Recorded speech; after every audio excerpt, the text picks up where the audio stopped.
From the rising of the sun to its going down, the Lord's name is to be praised. Let us open our hearts to his presence and listen for his voice in the stillness of this evening hour. Our evening sacrifice, the Desire of Ages, chapter 42, tradition, June 11th.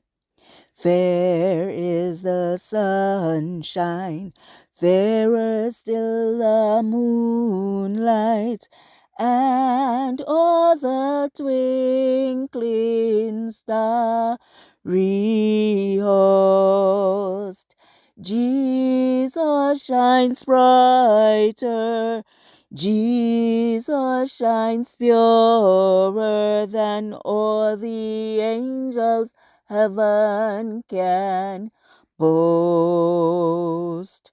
This chapter is based on Matthew 15, verse 1 to 20, Mark 7, verse 1 to 23. He, hypocrites, well did Esaias prophesy of you, saying, This people draweth nigh unto me with their mouth, and honoureth me with their lips, but their heart is far from me. But in vain they do worship me, teaching for doctrines the commandments of men. Matthew 15, verse 7 to 9.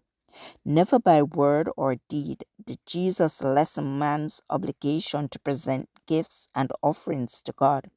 It was Christ who gave all the directions of the law in regard to tithes and offerings. When on earth, he commended the poor woman who gave her all to the temple's treasury.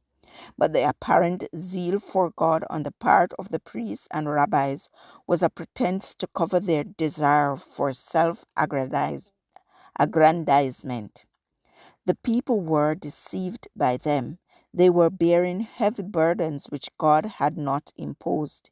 Even the disciples of Christ were not wholly free from the yoke that had been bound upon them by inherited prejudice and rabbinical authority.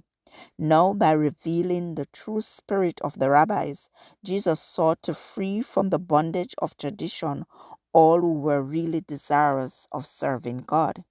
He, hypocrites, he said, addressing the wily spies, well did Esaias prophesy of you, saying, This people draweth nigh unto me with their mouth, and honoureth me with their lips, but their heart is far from me.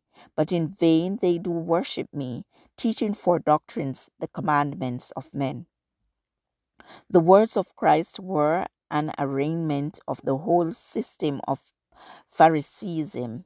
He declared that by placing their requirements above the divine precepts, the rabbis were setting themselves above God. The deputies from Jerusalem were filled with rage.